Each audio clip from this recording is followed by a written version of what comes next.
There's nothing more satisfying than painting a model and bringing it to life. But how do you do it properly? Hi, welcome back to St Blazey Model World. Well, when you want to paint a model, there are many considerations. And in this, the first of a mini series, if you will, I'm going to run through some of these considerations, some of the techniques, and what can go wrong, and how some of these mistakes can be avoided. I always work on three considerations for painting. Firstly, what is it you're going to paint? What is it made of? Because the material that it's made of can make a difference. Secondly, what type of paint will I apply? And thirdly, how will I apply it? Well, as with any painting task that you might undertake, it's all about the preparation, and the preparation depends upon the material that your painting subject is made out of. So let's start with a bus, and we'll start with this Corgi 1/50th scale model bus, because this is something I'm working on at the moment, and it's as good a place to start as any. So at the top there we've got how this model came out of the box from the manufacturer, and at the bottom we've got the repaint in progress. So I've got several of these to do actually, and it's as good a place to start as any, as I've said. One thing about this model is that it's apart from the fact that it's metal, it's also a fairly large scale model. It's a 1/50th scale. So I can afford to be a bit, well, brutal really with it in preparation. If something that you're painting is smaller and perhaps made of plastic, then you need to treat it in a different way, and we'll come to that in due course. So you can see here that I've already started the painting process. Firstly, of course, the tyres have been removed. We don't want those painted. They're quite okay as they are. The bottom half is still in the red. The top half has been painted in white primer, and the rear half, the engine cover, I'll just take that off.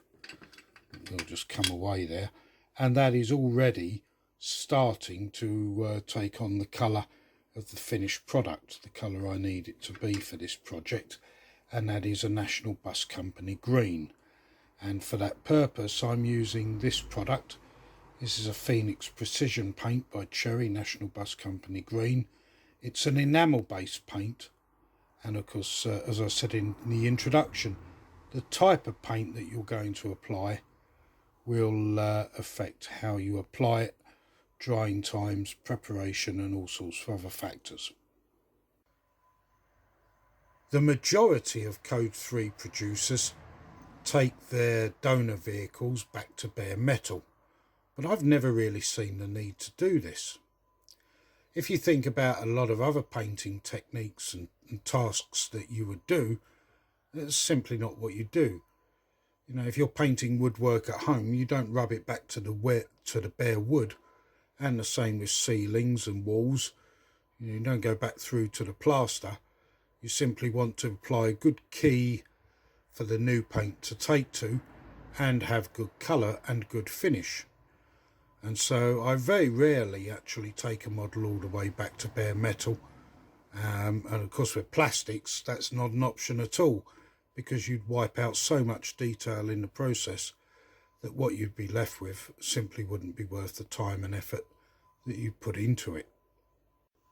So let's focus on the donor model, and you can see that I've actually started to rub down the surface of the model, and I just do that with a Scotch pad usually. These are available all over the place.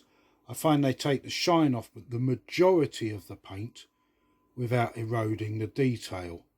And of course areas like these panel joins here, if you went at those with a grinder, they'd be lost. So you've got to be a little bit careful about how you go about this task. But the majority of the gloss of this paint from the original colour has been removed, and with a little bit more work we'll get rid of the last of it, and then we'd be ready to start applying some primer. Now once you've removed your surface gloss, as it were, from your donor vehicle, the next thing you'll need to do is to clean it up, because dust and contaminants and grease and so on and so forth are the absolute enemy of any painting that you would attempt to do. And for that I like to use white spirit. It's cheap to buy, readily available, and it removes any dust and dirt from the process of cleaning up and of rubbing down rather, and it gives a good finish for the new paint to take to. And talking of new paint, well, of course the first thing to do is to apply some primer, and here on this model we've got the roof primed. I like to use white primer for the majority of my work, and that's what this is in. This has had a couple of coats. It's been allowed to dry thoroughly between each coat, and it's been given a slight rub down, again with a Scotch cloth, in between those applications. Now we'll just look here at the engine cover for this particular model. It's in the finished colour, but as you can see there is still some white primer showing through, and that is because the golden rule, several light coats are better than one thick coat. If you start applying a thick coat of paint to anything, be it metal or plastic, all that will happen is it will take forever to dry, and you won't get a very good surface finish at the end of your work. And so this piece has had a couple of coats of diluted paint, and will be ready soon to apply a third coat.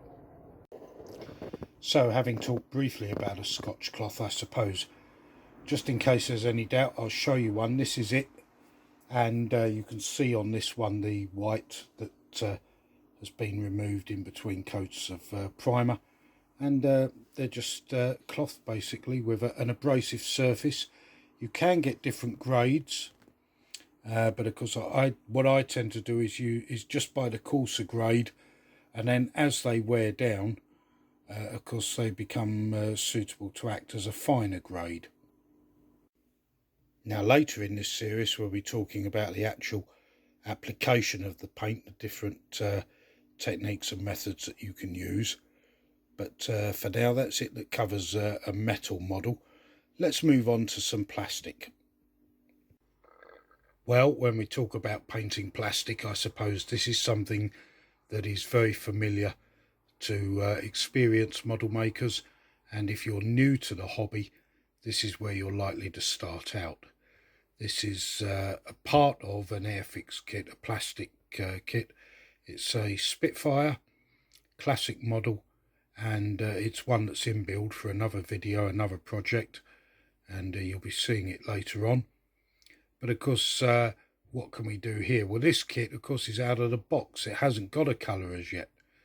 So what can we do in terms of preparation to ensure that we get a good paint finish on this particular type of medium?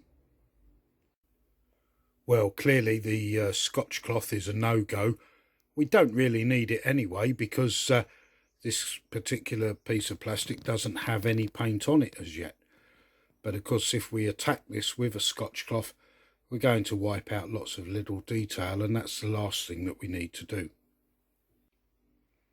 However, once these pieces have been cut from the sprues and our model has been assembled, we need to be aware of grease, either from our fingers or from the working environment, and removing as much of that as possible will give us a good start in our painting process. And as I've already said, I like to use white spirit.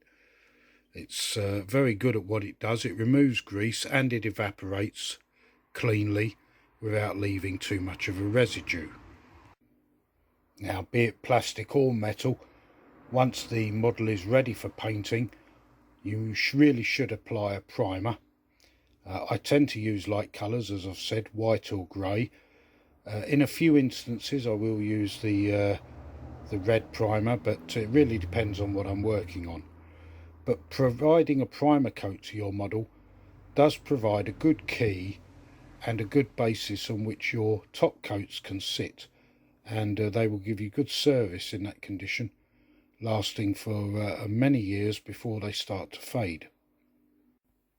Now, in my previous video I talked about painting detail into a model bus, and I emphasised that one of the things that you should do is apply primer first, and you can see at the top there a top deck that has been treated with primer, a lower deck that has been finished, and both of these are in plastic, and if you missed that video there'll be a link on the screen for it now. Just before we go any further, I'd appreciate it if you hit the subscription button. Currently about only 15% of my viewers do subscribe. It really would make a difference. Please, it doesn't cost you anything, and if you hit the bell icon as well, you'll get an alert every time a new video is released. Thank you. Now, when you want to apply colour to scenic areas, such as this model railway, a different technique is required. There isn't really any preparation as such, because you've already laid the basis, the foundation if you will, in your scenic creation process. But the application of the paint is slightly different, and we'll move on to that once we get to the painting part of this series. So just to recap the golden rules on painting: preparation, rubbing down, removing of decals, cleaning up using something that will remove grease, fingerprints and any other contaminants, possibly white spirit, although anything that evaporates well will do the job, and a clean working area. That's it for now. We'll see you soon with the next episode on this mini-series. Take care, stay safe. Join us again at St Blazey Model World.